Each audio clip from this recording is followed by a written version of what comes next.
Bueno, pues nada, esta es la segunda sesión que hacemos de Token Engineering. Estas sesiones, para los que no habéis estado antes, pues son como si dijéramos una forma de introducirnos en lo que van a ser los cursos después. A día de hoy, bueno, pues hay diferentes grupos a nivel mundial que están teniendo, como si dijéramos, sesiones iniciales, un poco para poner en contexto lo que es la ingeniería de tokens. Y bueno, pues en la primera que tuvimos, eh, introdujimos un poquito lo que era la disciplina, y en esta segunda, bueno, pues a ver si ya luego la puedo recuperar y podéis ver un poquito, pero no voy a repetirlo. Entonces, lo que trata un poco estas primeras 5 sesiones es un poco introducirnos en temas importantes que se tratan dentro de esta disciplina. Y entonces pues han elegido, como si dijéramos, cinco sesiones realmente, porque hay una sesión en la que hay más de un artículo, aunque generalmente cada sesión tiene un artículo, pero hay varios. Y luego ya hay grupos que están haciendo sesiones adicionales, ¿vale? Entonces, bueno, dentro de esas sesiones, la primera es, o sea, hablamos sobre blockchain, sobre imparables, sobre diseños de economía, diseños de incentivos. Y en esta segunda vamos a hablar sobre descentralización, ¿no? Que es un tema que a veces se aborda de una forma, como si dijéramos, bueno, yo creo que bastante poco o bastante simplista.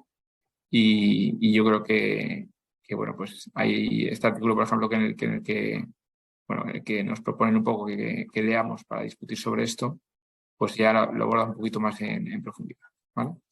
Entonces, bueno, vamos a empezar a ver el artículo. Para el que no lo haya leído, pues voy a ir un poco tocando un poco de los temas que se tocan. Y está escrito por Vitalik Buterin. Lo hemos traducido a español para que fuera más sencillo la comunidad en castellano, pues poder seguirlo. Y bueno, pues, bueno, lo primero que hablan es que es uno de los términos que con más frecuencia se utilizan en criptoeconomía, ¿vale? Eh, y realmente para mí es una de las, bueno, realmente es probablemente lo que diferencia todo este fenómeno de lo que es una base de datos tradicional, ¿vale?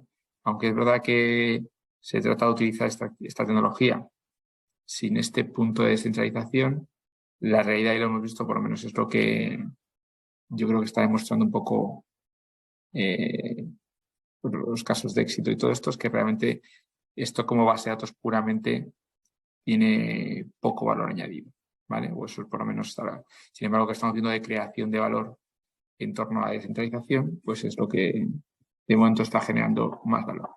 Y eso es por lo que es tan importante lo que pasa con Tornado Cash, porque realmente ataca a lo que era la propuesta de valor principal. Entonces, lo que dice al principio Vitalik es que es uno de los conceptos, como digamos, que más se utiliza, pero que peor se define. O sea, es complicado definir este concepto, ¿vale? Y es cierto que hay un montón de investigación, que hay un montón de debates, incluso muchas veces pues se ataca a redes y se ataca muchas veces la utilización de esta tecnología cuando no estás cuando no tiene este valor de descentralización. Es decir, de hecho, incluso a Ethereum, al mismo Ethereum se ataca un poco, a veces desde la parte más de Bitcoin, un poco de que no, que es un proyecto muy centralizado, ¿vale? O que tiene ciertos vectores de centralización.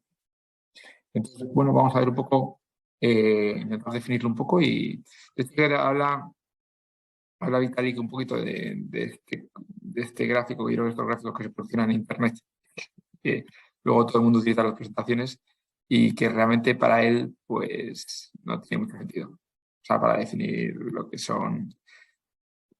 descentralización, ¿vale?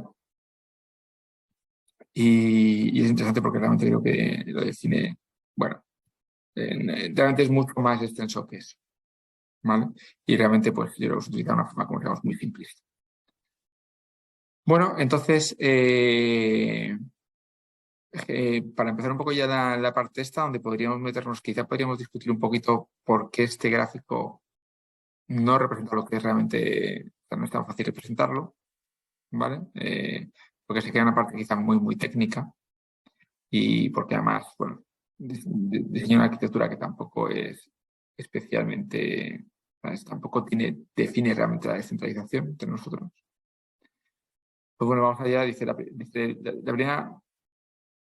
lo que dice aquí en Quora, además, que también donde la gente siempre va a buscar estas cosas, lo que dice es que mientras la primera repite esencialmente este diagrama, mientras que la segunda afirma de forma totalmente diferente que distribuido significa que no todo el procedimiento de abstracción se realiza en el mismo lugar. Mientras que descentralizado significa que no hay una sola entidad que tenga el control de todo el proceso. Bueno, justo se van de alguna manera haciendo cosas totalmente diferentes. ¿Vale? Bueno, vamos a ver entonces aquí. Yo la conclusión a la que he llegado un poco en todo esto es que al final la descentralización es como si dijéramos no es un 0 o 1, o sea, no, al final de alguna manera los sistemas, incluso los fenómenos sociales, pues tienen cierto grado de centralización o descentralización en ciertas partes de lo que es el proyecto y entonces pues, bueno, pues no siempre hay diría que hay proyectos que están tremendamente centralizados y hay proyectos donde, bueno, pues en la otra parte estarían en un punto de descentralización bastante elevado. Yo creo que llegar a un punto de descentralización total también es complicado y ese debate también no tiene, muchas veces la gente de Ethereum lo tiene con la gente de Bitcoin. Entonces aquí una de las primeras partes de las que habla Vitalik son los tres tipos de descentralización, ¿vale? Entonces no sé si alguien lo ha leído o alguien quiere comentarlos o los comento yo y ya vamos a hablar de cada uno. ¿Alguien ha leído el artículo? Sí, yo lo he leído, Hombre, pero... yo me lo leí.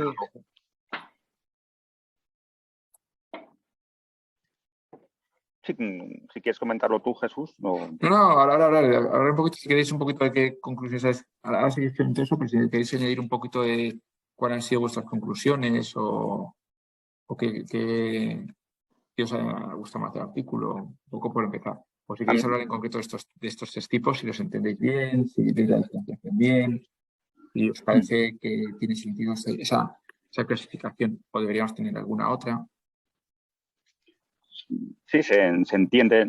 Hay una cosa que me llama la atención, pero bueno, que es más adelante del artículo, lo de Casper, que eso no lo entendí. Pero bueno, esto, centralización arquitectónica, política y lógica, más o menos sí se entiende. Alejandro, ¿querías decir algo? Sí, que básicamente un poco a nivel de comprensión esto se entiende bien. En la parte arquitectónica no sé yo qué tan descentralizado es Ethereum. Entonces a mí esta es donde más me puede un poco patinar el concepto de descentralización con Ethereum. Bueno, aquí la descentralización arquitectónica lo que viene a decir un poco es, lo que viene a hablar un poco es más del hardware, ¿no? Aquí siempre se ha dicho que quizás mucha de la arquitectura que hay a día de hoy en estas redes a lo mejor está en Amazon Web Service, que es una de las críticas que hay, ¿no? Que todo el mundo utilizamos al final proveedores en cloud de hardware, ¿no? Bueno, aquí básicamente lo que nos viene a decir es, bueno, pues este sistema a nivel de hardware, ¿cuántos ordenadores físicos lo corren, no? ¿Cuántos deberían de alguna manera averiarse o cómo realmente de descentralizados es, ¿no? De hecho, yo creo que aquí es cierto que yo creo que Bitcoin, yo creo que al tener de alguna manera ese requerimiento de tener esa gran capacidad computacional, obliga a una cierta descentralización, incluso diría que física a nivel de dónde consume la electricidad. ¿Vale? O sea, yo creo que diría que es cierto que Bitcoin ahí tiene, arquitecturalmente, pues tiene la obligación, ¿no? O sea, es muy complicado que en esa lucha de computación pues se pueda hacer todo en un solo sitio, ¿vale? Y es verdad que ahora que la parte, sobre todo en el MET, que la parte de computación empieza a ser ya muy marginal, pues es verdad que esa restricción no la tienes. Pero también es verdad que quizá a lo mejor, y ahí vemos, por ejemplo, DAppNode o vemos cosas, si realmente una de las partes que también se exige un poco para descentralizar es que no le exijas a esta arquitectura de hardware tener ordenadores excesivamente potentes, ¿no? Esto es lo que muchas veces nos pasa con redes como Avalanche o como, yo diría, alguna más como Solana, que obligan a tener ordenadores tan potentes que la realidad es que no existen no es fácil, ¿no? Si el día de mañana esa computación no está moderada, pues podríamos llevar, por ejemplo, un validador de Ethereum en el móvil, ¿no? Que eso lo haría realmente más descentralizado. Otra cosa es que sea fácil de instalar, fácil de mantener, ¿no? Toda esa arquitectura. Pero bueno, aquí la realidad es que hay sistemas que por ser más óptimos en transaccionalidad, pues implican tener ordenadores que tengan mucha capacidad de espacio y luego mucha capacidad computacional. No sé cómo lo veis aquí un poco esa discusión, pero esta sería la primera un poco, ¿no? La descentralización por hardware, ¿no? Que sería una de las primeras descentralizaciones que podríamos analizar en un sistema. Hombre, un comentario, ¿no? Es que cuando oyes a Vitalik en las diferentes, creo que la última fue que escuché, no sé si era la de París, hablaba precisamente de eso, ¿no? De la importancia en el roadmap de tener un light node, de manera que era la única manera o era una de las propuestas que él tenía de valor para acentuar la descentralización de la red, ¿no? Yo creo que sí, que ese es el camino y ese es el camino que ha apuntado Ethereum realmente. O sea, que de alguna manera, por un lado, puedes tener muchos más nodos y por tanto descentralizar la red con un nodo que pueda correr en un ordenador personal, y por otro lado, que eso te permita además evitar los puntos dijéramos, los puntos intermedios o los middleware intermedios que, como ha pasado con Infura ahora, pues han bloqueado determinadas direcciones pues baneadas en Tornado, etcétera, ¿no? Entonces, yo creo que sí que ese es el camino en la descentralización por la cual apunta Ethereum. No sé si quiere alguien añadir algo más. Yo añadiría un comentario respecto a la fuerza computacional, ¿no? O sea, al hash rate en cuanto a blockchain y demás.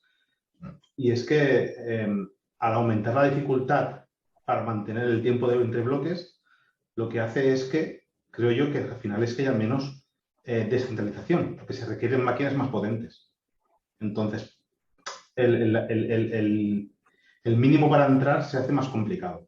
Al principio yo creo que habría más descentralización en cuanto que cualquier ordenador podría minar, pero más adelante no, ahora mismo es que no cualquiera tiene entrada para poder entrar en la descentralización de la red. Y ahí creo que también es un... ¿Perdón? No, perdona, Diego. Sí. No, o sea, quiero decir que hay una barrera de entrada para mantener el tiempo entre bloques, ¿no? Entonces, depende qué es lo que se quiera descentralizar. Si no importase el tiempo entre bloques, podríamos tener una red de fácil acceso y que cualquiera con un software se instale en el ordenador podría ser un nodo para descentralizar más todavía la red. Pero claro, yo no estaríamos hablando de un Ethereum o blockchain tradicional, ¿eh? O sea, sería otra cosa. No sé qué sería, pero quería añadir este factor, vaya, el tema del cálculo computacional. Yo creo que cuando Buterin hablaba de Lightnode estaba hablando de Proof of Stake, no de Proof of Work. O sea, de alguna manera, él lo que asumía o el argumento, y creo que podemos estar todos bastante de acuerdo, ¿no? Que no tiene mucho sentido realizar redes Proof of Stake donde stake lo estés delegando en un tercero, porque al final lo que estás haciendo es concentrar su capacidad de gestión de la red, ¿no? Entonces, si tú eres capaz de hacer un sistema donde sea un proof of stake, el stake sea sencillo, lo puedas manejar de forma directa y además te conectes con un light node, puedes hacer el stake con ese nodo y además puedes conectarte directamente a la red sin un intermediario, yo creo que ese es el escenario en el cual ganas descentralización y la red gana robustez, ¿no?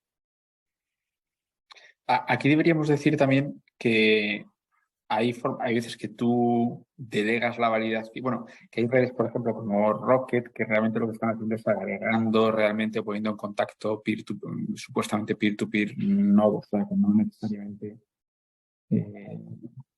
ellos directamente asumen toda la validación, sino que tienen como si fuera una red de proveedores de staking, ¿no?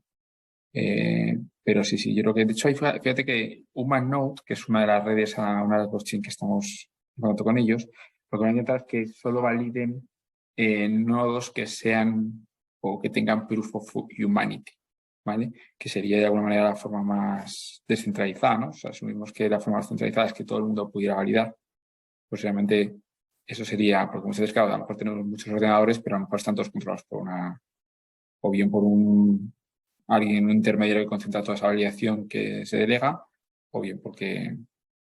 Pero bueno, yo creo que en cualquier caso, aquí si hablamos de descentralización arquitectónica, o sea, lo que estamos hablando es básicamente de proteger ordenadores, yo creo que aquí serían probablemente móviles o cosas, y yo creo que aquí también hay una dificultad añadida que es que la gente sepa instalarlo, ¿no? Instalar este tipo de... Yo creo que debería ser mucho más fácil el poder de alguna manera tener un variador, que es algo que yo creo que DAppNode va en esa línea, pero que a lo mejor se podría tener en el día de mañana en móviles, ¿no?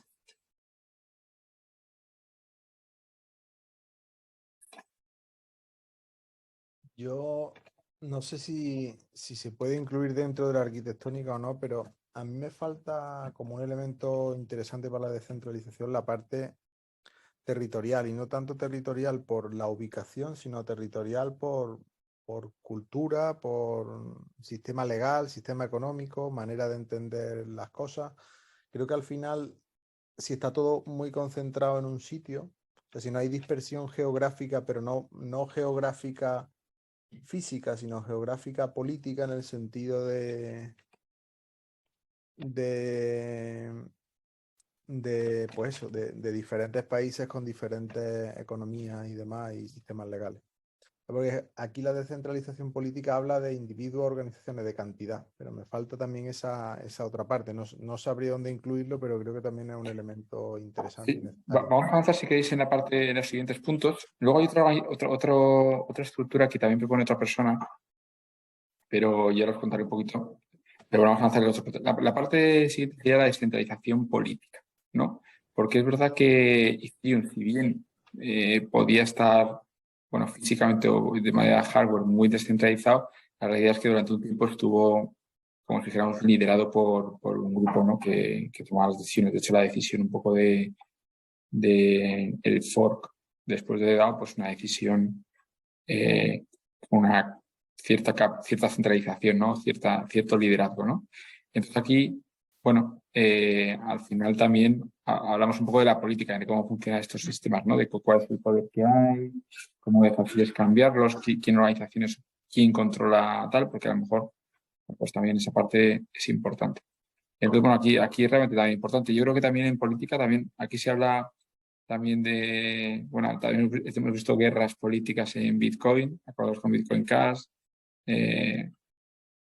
y bueno, pues es importante realmente. Yo creo que la parte de centralización política, sobre todo también alude mucho y ahora veremos también la parte lógica que se intercambia con ello, es un poco, pues si estas redes son organizaciones de alguna manera que tienen una plutocracia, ¿no? Que tienen poquita gente que lo lidera, ¿no?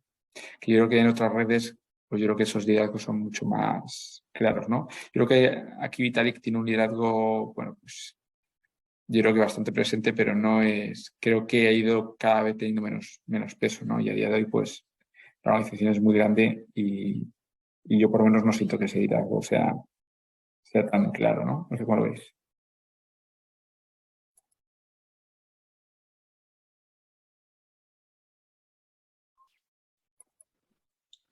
Hombre, yo veo aquí que, digamos, una pregunta, Jesús. A día de hoy, el porcentaje de Ethereum que hay en circulación, digamos, cuántas personas, o sea, en el 2017, antes, sobre el 2017, ¿cuántas personas mantenían el control, digamos, de Ethereum a nivel de de Ethereum. O sea, números absolutos, de Pues fíjate que porcentaje total de Ethereum. una de las cosas que se dice muchas veces es que el problema que tenía ahora mismo arrancar Proof of Work, o sea, Proof of Stake, sin Proof of Work es que realmente la distribución de los tokens es realmente complicada. A ver, realmente creo que la fundación de Ethereum se quedó con un 18, 19% o al principio, con lo cual el otro fue una especie de ICO y luego todo lo que es Proof of Work siempre habitualmente es gente que se pone a minar y luego como tiene gastos suele venderlo, ¿no? Entonces, bueno, es complicado saberlo, tendría que verlo, pero yo creo que no, que probablemente sea una de las redes, yo creo que Bitcoin probablemente sea la más descentralizada, pero yo creo que después probablemente sea Ethereum. Y una de las cosas, claro, que se ve muy claro en otros equipos, en otros proyectos, es cómo pues, los Venture que han apoyado esas blockchains o los fundadores, pues tienen un peso muy fuerte, ¿no? Y yo creo que a día de hoy, no sé cuánto tendrá Vitalik, pero no creo que tenga mucho, la verdad. O sea, bueno, no mucho desde el punto de vista de porcentaje, pero desde el punto de vista de, supongo que capital tendrá bastante, porque a poco que tenga. No, pero digo más a nivel de porcentaje total, porque al final entre Gavin, Vitalik y los 50 del principio, si al final se mueve toda Proof of Stake, que además estarán ellos por un lado y por otro lado, pues sabemos que aunque aunque puedas tener tu llave privada y tenerlo en otro lado, la gente tiende también a llevarlo a exchanges y tal, ¿no? Entonces, al final, eso va a ser otra forma de consolidar, digamos, el poder en menos manos, ¿no? Estaba viendo un poco, a ver cuál. Bueno, esto es acumulativo. Creo que hay algún sitio donde decía, mira, hasta Rich.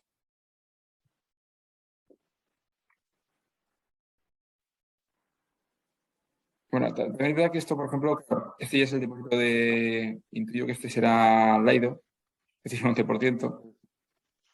Fíjate, Binance tiene un 2,3, Kraken un 1,7, Binance 1,6. No hay realmente, bueno, yo creo que no. En otras redes claramente el wrap de Ethereum tampoco se puede esto realmente es un contrato inteligente que se utiliza para hacer los wrap, por lo cual realmente el primero que tendríamos a un Binance con un 2,3, ¿no? Que supuestamente tampoco es suyo, debería ser de sus... Hombre, pero que se haya identificado que eso es un wallet, ¿sabes? Igual una persona privada, una organización tiene 70 wallets, ¿no? Puedo tenerlo, pero no... Pues son... Puedo tenerlo, pero yo intuyo que no debe ser fácil tampoco distribuir tanto... No sé, yo creo que esos análisis se podrían hacer. Pero, no sé, yo intuyo pensar que no hay tanta centralización. Si vemos otras redes, probablemente sí lo veamos. Creo que si vamos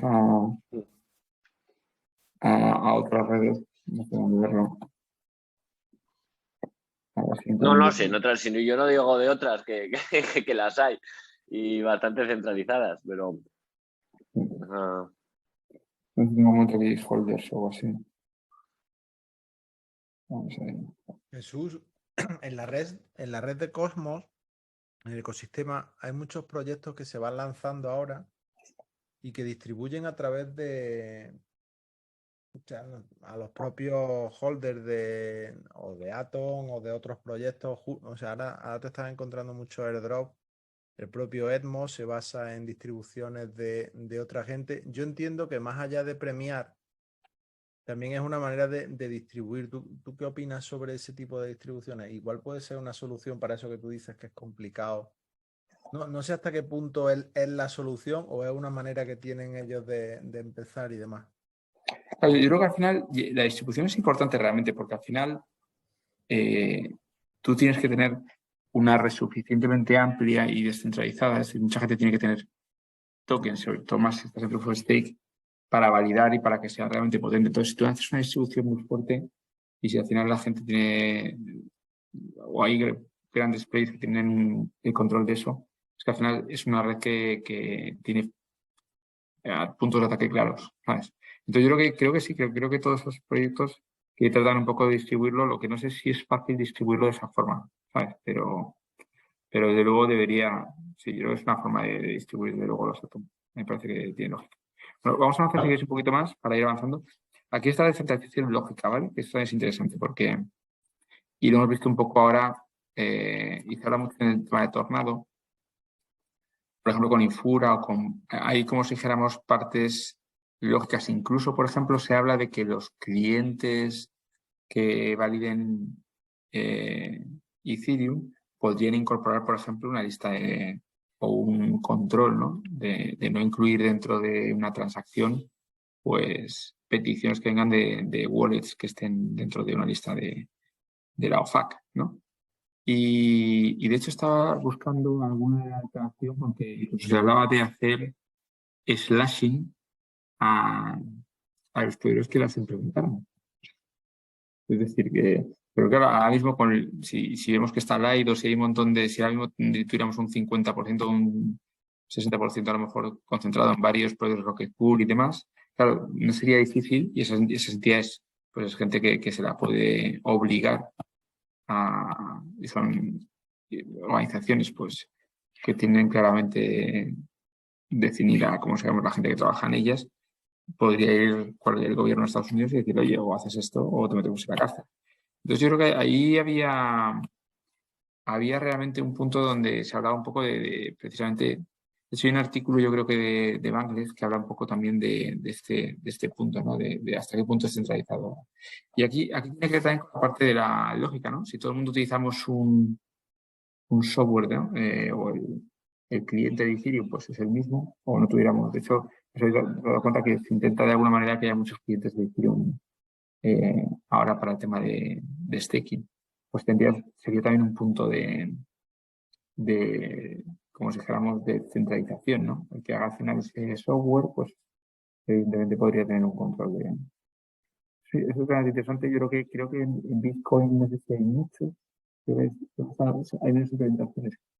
Y esto lo veo desde el desconocimiento un poco, pero creo que por lo menos en el punto de vista de la lógica, siempre también en Ethereum se hace mucho hincapié en un montón de cosas. Por ejemplo, que yo creo que es algo que es complicado, hay que forzarlo, porque no es nada eficiente, pero claro, al final no deja de ser un punto de riesgo y al final yo creo que en proyectos que tienen tan en el ADN la descentralización, estos detalles son importantes.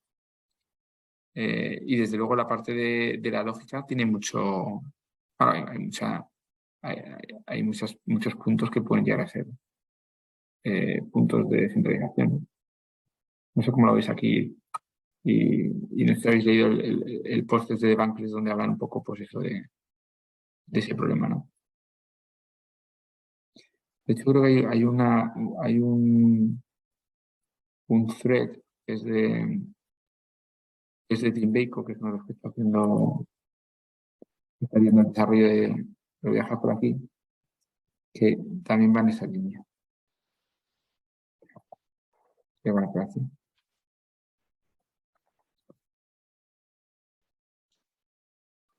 Que va un poco pues eso.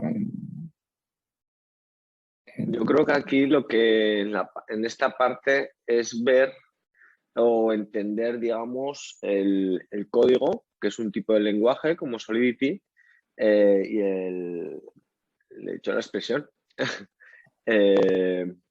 pues el poder escribir código en open source, porque al final es por eso lo que un developer puede tener un problema legal, ¿no?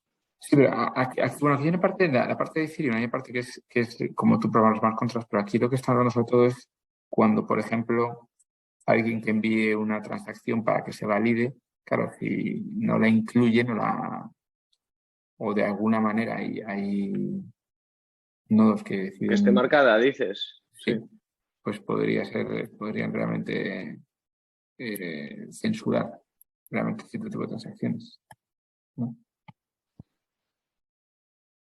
Bueno, ahí tendría que ser el propio mercado que ya no utilizase esos validadores o cómo poder eliminar a esos validadores que están baneando, digamos, ¿sabes? Sí. Aquí hay diferentes cosas, pero tendría que haber un consenso y desde luego habría que haber también una penalización, ¿no? Que no es por código, tendría que ser una penalización, un fork sería, porque eso no se puede codificar, sería complicado de codificar. Porque sí que es verdad que hay cosas que son fáciles de codificar, como que te saltes como que intentes meter más Ethereum de los que tocan o hacer algún tipo de trampa que es fácil de validar, pero esta sería una trampa un poco o una mala práctica que no es tan fácilmente programable. ¿Vale? Porque vamos, incluso se podrían poner de acuerdo, aquí hablaban también de no incluir ninguna, por ejemplo, si quisieran, por ejemplo, tirar Ethereum, podrían ponerse de acuerdo para que esos nodos nunca incluyan ninguna transacción. Sabéis que se pueden enviar transacciones vacías. Bueno, vamos a avanzar un poquito más en esta parte. Aquí ahora también un poquito ahora también de los mundos tradicionales. Es interesante un poco cómo también ya al estar hablando de tres vectores de descentralización, pues podemos meterlos en dos cuadros, porque al final dos cuadros porque al final no se puede conectar todo en uno. Y aquí habla un poco también de cosas del mundo real, ¿no? Y es interesante ver cómo pues el inglés o el lenguaje de inglés está arquitecturalmente, desde el punto de vista arquitectónico está descentralizado, políticamente está descentralizado, pero lógicamente esto sería lo más descentralizado y a lo mejor aquí pues la democracia directa está de una manera de software, pues está centralizada, pero desde un punto de vista de arquitectura, en cuanto a que mucha gente vota y en cuanto a políticamente que supuestamente se cambia. Bueno, pues aquí diferentes ejemplos que ponen y las que están realmente interesantes, la verdad, para un poco plasmar un poco estas tres dimensiones, ¿no? De hecho, hay también otra persona en el grupo de Token Engineering que habla de tres otra situación que habla, uno primero, lo entiende de la forma, primero, si es descentralizado a nivel legal, o sea, cómo legalmente está descentralizado, por lo que está hablando en Cruz, es decir, si realmente es una organización totalmente descentralizada, si tiene sede o si está normalmente. Luego, desde el punto de vista de people, si la gente que está descentralizada, y luego desde el punto de vista de tecnología, que eran un poco las clasificaciones que hacía, hay otra gente que hace un poco para eso, ¿no? Bueno, no sé, he visto los ejemplos, la verdad es que son curiosos y no son fáciles de seguir. Pero bueno, aquí fíjate, una de las cosas que a mí me sorprendió más es que dice que Ethereum realmente está, desde un punto de vista de lógica, centralizado. O tiene una cierta centralización de lógica. ¿Vale? Bueno, la verdad es que al final eso entiendo que habla un poco incluso de las reglas, que no sé tampoco cómo podría realmente descentralizarse mucho más lógicamente, ¿no? Porque a lo mejor serían diferentes consensos o no sé, quizá a lo mejor hay redes como Cosmos o como tal que quizá tengan un grado de descentralización un pelín mayor, ¿no? Por las arquitecturas que hay tan diversas, ¿no? Pero bueno, y las tres razones, siempre también entender un poquito qué razones nos llevan a descentralizar, ¿no? Que es un poco sería la segunda parte un poco de este artículo, ¿no? ¿Por qué realmente es importante? ¿No?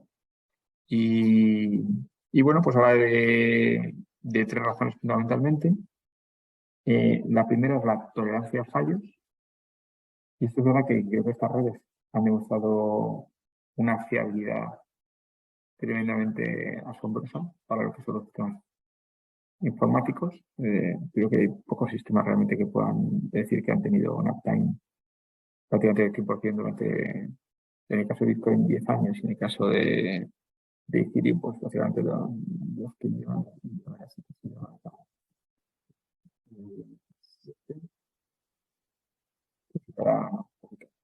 para 5 años, ¿no? Pero es verdad que bueno, es que ya estamos viendo que ha habido fallos, ¿no? En otras redes, ¿no? O sea, no es nada sencillo. Y de hecho, un poco el merge es un momento también, como si dijéramos, de tensión, porque, bueno, introduce momentos quizá de fallo del sistema, ¿no?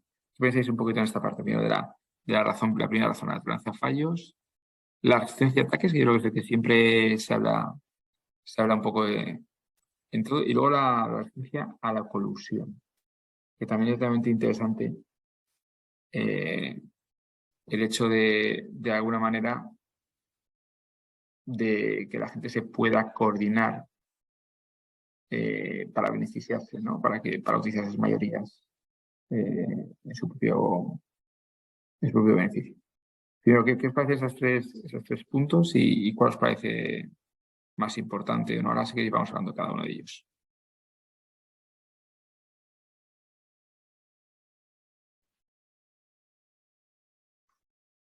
Ahora Ethereum a lo mejor pierde un poco de resistencia a la colusión con el merge, porque se puede juntar Lido y Binance para sus intereses o como hemos visto antes, tenían un porcentaje muy pequeño, ¿no? De hecho, que una de las cosas que se hablaba siempre del merge es que tenía que tener un mínimo de Ethereum en staking, precisamente para evitar que se pudiera pasar a Proof of Stake con una gobernanza, como si fuéramos, o con una muy pequeña representación de validadores, ¿no? Y por eso se exigía un número inicial que estuvo hasta el último momento pendiente, parecía que no iba ni a rellenarse, no sé si os acordáis, porque la gente esperó hasta el último momento también para hacer staking. Es verdad que era un ejercicio donde había que dejar Ethereum durante mucho tiempo, no sabía cuánto de líquidos, y la verdad es que hubo un momento ahí de duda de si se pasaba ese mínimo que se definió, ¿no? para hacer el merge.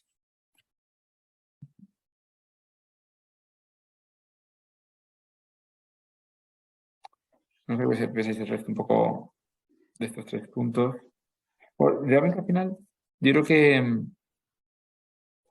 para mí, o sea, si pensamos que el valor está de esta red, está en la descentralización, en ser neutral de una forma creíble, creo que esta batalla la tiene que ganar la red que más trabaja en descentralización. Es verdad que a veces nos olvidamos de ello y a veces, pues, yo creo que todo este 2021 final sobre todo, pues ha sido un momento de donde otras redes mucho más rápidas y mucho más eficientes han ido tomando mucha relevancia y donde realmente yo creo que la centralización, o sea, este tipo de características, pues yo creo que no han estado tan presentes, aunque luego hemos visto, pues bueno, esos problemas que se van dando en estas redes. Pero creo que ahora volvemos a un punto, sobre todo después de lo de Tornado, donde realmente se vuelve a poner en valor un poquito qué redes serían capaces o sea, qué redes son realmente de una forma creíble, o cuáles son realmente descentralizadas y cuáles son neutrales, ¿no? Y yo creo que en esta batalla de la neutralidad y de la resistencia a la censura, creo que hay pocas redes que puedan competir contra Ethereum, la verdad. No sé qué pensáis.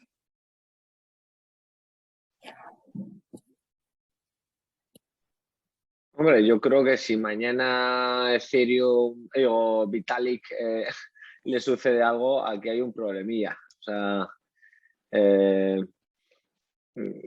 y por otro lado, que igual sería ruido, no lo sé, pero que haya o sea, yo creo que la descentralización se da cuando se va más a equipos locales, o sea, la deslocalización de las cosas. Creo que es lo que empuja la descentralización. Ya hablando de todo lo que habíamos hablado antes, de la parte lógica, arquitectónica, etcétera, que es un poco como lo que ha pasado con el sistema financiero, pero al revés.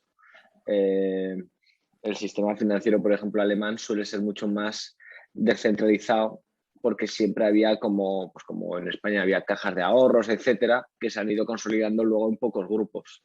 Yo creo que conforme vayas creando equipos más locales, ya todas las diferentes capas, pues serás más resistente, ¿no?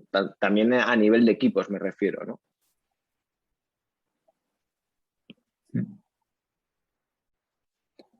No sé qué opináis el resto un poco en esta. Yo creo que Tornado ha venido realmente a poner un poco en dedo la llaga también y decir, oye, Ethereum hasta qué punto es centralizado, ¿no? Y nos ha venido a recordar que incluso la red que más trabaja en descentralización pues tiene sus vectores de ataque, ¿no? Y yo creo que para mí esto, fíjate, es realmente una... Yo creo que hay proyectos ahora mismo que, por ejemplo, en MakerDAO, por ejemplo, que yo soy embajador, que, claro, el haber sido quizás un poco flexible con haber metido USDC ha hecho que la red a día de hoy pues se encuentre, o el proyecto se encuentre en un momento donde, bueno, pues una censura, por ejemplo, de los USDCs del proyecto lo tiraría, porque prácticamente está casi respaldado por un 50% de USDCs. Entonces yo creo que esto vuelve a... Creo que ha puesto el dedo en la llaga un poco. Yo creo que sea un ataque directo al ecosistema, o si no un ataque directo al ecosistema, pero yo creo un ataque más para intentar buscar a esos malos actores. Yo lo que he puesto en manifiesto es que realmente esto puede ir mucho más allá, ¿no? O sea, que puede realmente, que si no se trabaja en ello, pues hoy serán los malos actores y mañana será cualquier cosa que quieran controlar, ¿no? Esto es como cuando hablaban un poco ¿no? de estos momentos en los que aparecen en regímenes autoritarios y dicen, bueno, a lo mejor a ti no te toca hoy, pero el hecho de que les haya tocado a unas minorías implica que probablemente en algún momento te puede tocar a ti.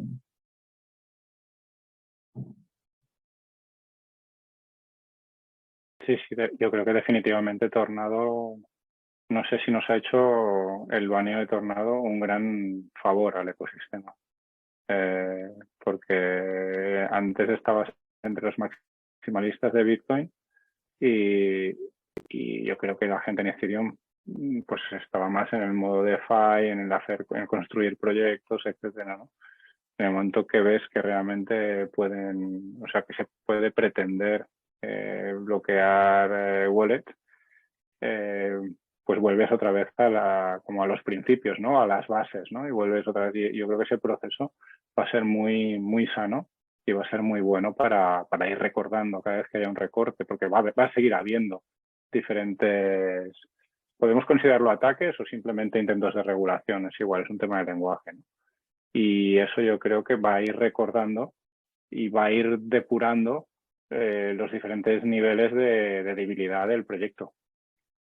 En este caso de Ethereum, ¿no?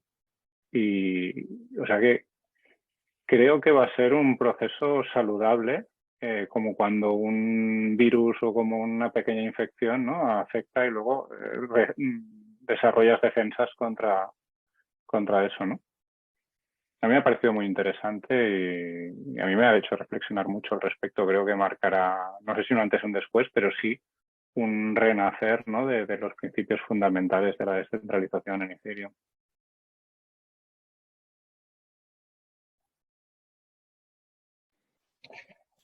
Y una pregunta, Jesús. Si al final, con el rollo este de Tornado, imagínate que luego hay un equipo X que hace un fork de Tornado, como es código libre, ¿no? Y así sucesivamente. Es decir, ¿qué tan fácil es banear a unas personas si luego hay otros equipos que pueden hacer lo mismo? Porque al final es la actividad lo que va a primar, no ya unas personas que estén detrás. Sí, pero fíjate, yo creo que el problema está, sobre todo en el caso de Tornado, es que hay unos ciertos dinámicas, como si dijéramos, de agregación de volumen o de liquidez, donde el protocolo no tiene sentido. O sea, es decir, es como podemos forkear Ethereum ahora, imagínate, pero yo creo que pierde valor esos efectos de red, ¿no? Entonces yo creo que es verdad que si Tornado no hubiera sido capaz, o sea, Tornado ahora mismo no es censurable, pero yo creo que no ha sido Tornado el problema. El problema ha sido realmente todo lo en torno alrededor de Tornado. Sí, la parte física, ¿no? No, USDC. O que son las personas, por ejemplo. O sea, no ha sido al protocolos, final por ejemplo, banear unos wallets. Sí, pero que Tornado Sí. no ha sido, o sea, no ha llegado a banearse Tornado. Es decir, el problema es que Infura, a lo mejor Aave, Uniswap ha metido. O sea, el problema es que todos los otros proyectos sí que han empezado a banear, porque Tornado era un proyecto o sea, en el sentido mucho más incensurable. El problema es que el entorno en torno a Tornado no lo era. Y USDC, que es la base, claro, que es la moneda estable base de todo el sistema, que básicamente se apoya, nos hemos dado cuenta que es una moneda que de un día para otro, bueno, podría anularse. O sea, podría llegar bueno, Estados Unidos y decir, oye, que este proyecto es ilegal, frozen todos los USDCs, ¿no? Y eso quizás nos hemos dado cuenta. Yo comparto mucho con Jordi, o sea, creo que ha sido algo importante. Creo que este ataque no va a ser tan profundo, porque yo creo que no le interesa tampoco a Estados Unidos meterse en ese jaleo. Incluso, pero fíjate, una pregunta que me haría es, si ahora llega Tornado y dice, o llega el gobierno de Estados Unidos y dice, oye, no, tranquilos, que al final lo que hemos dicho que no echamos atrás, que no lo hacemos. Es que da igual, porque si lo han podido hacer, ya lo van a poder hacer de nuevo. O sea, no es una cuestión de que ahora se echen atrás. Por eso muchas veces decía, bueno, imagínate, por ejemplo, que no, yo qué sé, que suavicen un poco las medidas o que... El problema es que ya les has dejado un punto de ataque y es lo que tienes que evitar, ¿no? El que pueda llegar a esa situación. Entonces, claro, ahí dices, pues a lo mejor necesitamos un dólar que sea realmente descentralizado, porque si nos apoyamos en un dólar que el gobierno americano cualquier día puede venir y bueno, ahora está como dijéramos, congelando los USDCs como si dijéramos en wallets de terroristas, por decirlo así, ¿no? Pero ¿quién te dice que no puede decidir que congela todos, ¿no? Porque ya está en su decisión. Pero yo estoy con Jordi, con la reflexión que hace de que ha sido, bueno, que depende de cómo leamos, puede ser positivo o negativo, ¿no? Y que es un aspecto de que al final va a haber más regulación, ¿no? Poco a poco se va regulando más. Y yo en ese aspecto me parece muy positivo, ¿vale? Pero es que realmente yo sí que creo que si quisieran el gobierno de Estados Unidos o cualquier otro gobierno censurar Ethereum, podría también a nivel de IP. ¿Vale? O sea, es que también podrían hacerlo a nivel de IP. Yo estoy aquí en Barcelona, ¿vale? No sé, cuando hubo el tema este de la declaración de independencia y todo esto, las páginas web que iban saliendo para que la gente supiera dónde tenía que ir a votar, a qué colegio y tal, lo que hacía Telefónica era banearlas directamente. Las declaraban ilegales, incluso iban a arrestar al que había subido la página web. ¿Vale? Y luego, al final, de hecho, se utilizaban servidores descentralizados para que no pudieran detectarlos, dark web, intentar hacerlo de diferentes maneras, ¿vale? Para que no pudieran ser detectadas. Pero la regulación, al final dicen, pues esto es ilegal hacerlo, incluso te lo bloquean a nivel de IP. Pues es que lo mismo que hacen con Ethereum, ¿no? Sí, Lo podría hacer Diego, pero lo podría hacer a nivel de país. Y lo que ya es más complicado es que lo hagan a nivel global, ¿no? Bueno, pero ¿y el bloqueo de Estados Unidos no ha sido a nivel de país? El problema es que realmente al final ha sido que es a nivel global. Ese es el problema que ha habido, que de hecho al que ha arrestado ha sido en Holanda. O sea, yo, por ejemplo, en ese sentido dices, bueno, puedes, por ejemplo, Inglaterra, de hecho, ilegalizó los coches contra los caballos. Pero al final dices, bueno, pues sí, se pueden poner 4 o 5 países a decir, oye, los coches aquí no van a ser legales, pero si hay 20 países que los coches los cogen, pues al final llegará un punto donde esos países liderarán la economía en los próximos años, ¿no? Pero tú lo has dicho antes, ¿no? Si lo han hecho una vez, lo pueden volver a hacer. Y si lo vuelven a hacer ahora con IPs de nodos de Ethereum, técnicamente, me refiero que técnicamente lo legal lo podrían aplicar. Lo podrían aplicar, pero aquí es donde yo creo que quizá a lo mejor también entraría a jugar parte países que se posicionen directamente, que en esta globalidad realmente, si no hay una coordinación de países, se podría haber países que realmente, como ha hecho El Salvador o como otros, se pusieran directamente con estas tecnologías. Sí. Pero es verdad que la opción masiva sería más complicada. Bueno, al final es cierto que yo creo que la descentralización, bueno, pues nos hemos dado cuenta, nos hemos despertado un poquito en todo esto, pero yo aún así creo que quizá haya que seguir trabajando en ella, ¿no? Porque si es muy fácil, ¿sabes? Y yo creo que si lo hemos dejado a veces quizá demasiado fácil, pues realmente puede tener un impacto. Y yo creo que el valor básicamente de estas arquitecturas son que Estados Unidos no pueda censurar a la gente de Rusia, ¿no? Aunque nos pueda molestar, ¿no? Pero creo que estas plataformas, en cuanto sean neutrales y en cuanto no tengan ese tipo de injerencias será cuando tengan sentido, ¿no? No sé, entonces yo creo que tenemos que seguir profundizando en eso. Y desde luego, pues poner toda ¿sabes? El diseño de todo para que esto pase, ¿no? No sé cómo lo veis.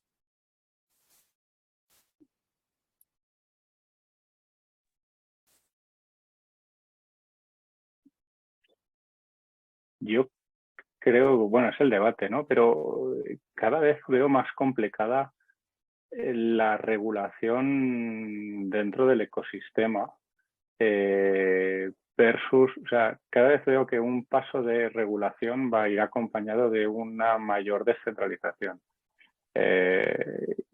Y veo difícil, no veo posible una combinación más o menos armónica entre una determinada regulación y el ecosistema propiamente dicho, ¿no? Bueno, será interesante, ¿no? O sea, podríamos acordar todos que una cierta regulación podría ser beneficiosa para el ecosistema, pero tampoco veo muy bien desde un punto de vista operativo cómo aplicarla a nivel global, ¿no? Porque al final es una... Y creo que el ecosistema al final se va a ir haciendo más resiliente a diferentes... Entonces va a ser una especie de autorregulación o de los propios proyectos de alguna manera, o las personas van a ser más atacadas que no los proyectos. Porque al final Sí, justo. Yo creo que Jordi, un poco para ir finalizando también, ya que llevamos ahora, creo que la aproximación pasa por eso. O sea, no tenemos ilegalizado, nadie puede parar el correo electrónico, nadie puede parar Internet, ¿no? Bueno, aunque estamos viendo que, como decía Diego, no es tan así. Pero digamos que deberíamos ir a un punto donde no se pueda censurar realmente este tipo de tecnologías y se ataque realmente al delincuente de turno. Es decir, no se pueden quitar las carreteras porque haya gente que utilice el coche de las carreteras para ir de un sitio a otro y luego cometa un delito, ¿no? Entonces yo creo que la aproximación está por ahí, yo creo, ¿no? Que es un poco que estas arquitecturas sean neutrales y luego pues que ese tipo de medidas de regulación pues estén por encima siempre de eso, ¿no? Sí, totalmente. Lo que pasa es que tendrán que aprender las administraciones o las autoridades de alguna manera a perseguir los delitos y no a perseguir a la tecnología, ¿no? Y eso es un poco, va a ser también un proceso que no van a tener más remedio, porque al final yo creo que la tecnología se va a hacer resiliente a esa persecución, ¿no? Una pregunta rápida antes de que os vayáis, que igual luego vosotros sí que lo sabéis. ¿Existe algún score de descentralización? Yo creo que hay sitios donde analiza la descentralización de los proyectos en muchos... Yo no sé si era Consensus o había un par de proyectos que sí que hacían una especie de audit, ¿no? De cada proyecto, de cuánto era... Bueno, de más cosas también de seguridad y más cosas, pero yo creo que cada vez había más digamos, sobre todo con el tema de las claves privadas que tenía, ¿sabes? De los contratos. Yo creo que toda esa parte sí que hay webs por ahí cada vez van a hacer un poco más ese tipo de auditorías. Que también... Casi te diría que con los vectores que tú has definido aquí, bueno, o tú quien te lo haya escrito, ¿no? Los tres puntos que habéis puesto. Vale. Es que he llegado tarde, por eso me uno un poquito, unos minutos más tarde. Con esos 3 puntos sí que se puede definir un score, básicamente, porque más estos datos son públicos. Se pueden sacar de los proyectos y poner un porcentaje cada uno. Bueno. Sí, yo es algo más o menos que medio se sabe o medio se intuye. Cuando siempre se habla de críticas de una red a otra, pues ahí está más centralizada, descentralizada, pero es verdad que como a veces son debates muy simplistas y muy de 0 o 1, ¿sabes? Pues yo creo que no se hace, como digamos, esas valoraciones un poco, ¿no? De hasta qué punto o cuáles son la descentralización. Bueno, yo creo que es interesante. Os pasaría algún artículo más de descentralización. Yo creo que hay muchos muy interesantes que yo creo que han puesto en manifiesto, sobre todo ahora el tema de Tornado y sobre todo con Ethereum. Pero bueno, yo de las cosas que me quedaría es que yo creo que veo pocas redes o pocos proyectos que de forma tan decidida y con tanto esfuerzo estén apostando por hacer arquitecturas descentralizadas. Entonces yo creo que es lo que me hace pensar que Ethereum va a ser uno de los líderes en este segmento, ¿no? Porque yo creo que, bueno, no veo redes, quizá a lo mejor alguna como Tezos o alguna por ahí que también tengan, quizá Cosmos también tiene esa parte. Bueno, Pero creo que aquí desde luego va a haber una... Y yo, de hecho, que ya llevar las blockchains también viene bien, pero creo que el valor un poco de de este nuevo paradigma es este tipo de arquitecturas. Y bueno, creo que es donde vamos a ver. Y con todo esto vamos a ver cada vez más cabezas pensantes y más arquitecturas resilientes, como decía Jordi. Bueno, pues nada, ya son las 9, no sé si queréis añadir algo más. Y cerramos esta sesión, que espero que haya sido interesante. Yo creo que hablar de esta clase siempre es interesante porque al final es un poco el core, un poco de todo, ¿no? Y investigar siempre sobre este tipo de temas creo que es importante para entender bien un poco el valor de cada proyecto, ¿no? No sé cómo lo veis. Si queréis hablar un poquito cada uno y ya cerramos.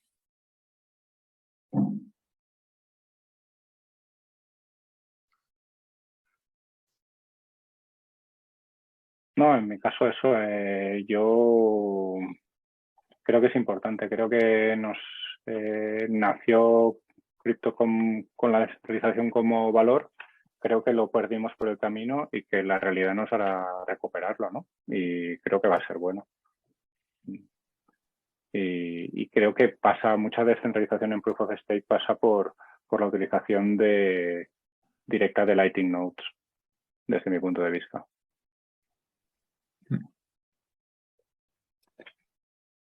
¿Algún comentario más?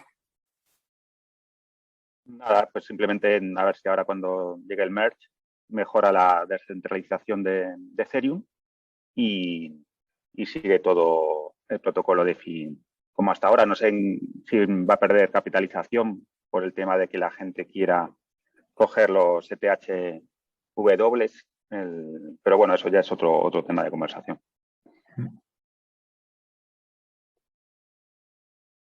Bueno, pues dejamos aquí. Yo creo que sí que creo que va a haber implicaciones de fondo. Creo que vamos a ver, yo creo que emerger divisas, dólares descentralizados. Yo creo que esa opción va a ser algo que cada vez se va a poner más de manifiesto. Y yo creo que va a haber, yo creo que de todo esto vamos a tener mucha gente trabajando y probablemente haya cambios significativos dentro y desde luego yo creo que la parte de cambio merge también introduce también riesgos de centralización, que yo creo que también entiendo que con toda esta sensibilidad se van a mirar con más lupa. Muy bien, señores, pues oye, muchísimas gracias por estar aquí. Y nada, la siguiente sesión también tiene mucha chicha. Os recomiendo que veáis el artículo, que es ya la práctica de token engineering, son 4 artículos y ya entra un poco más. Es que son artículos interesantes.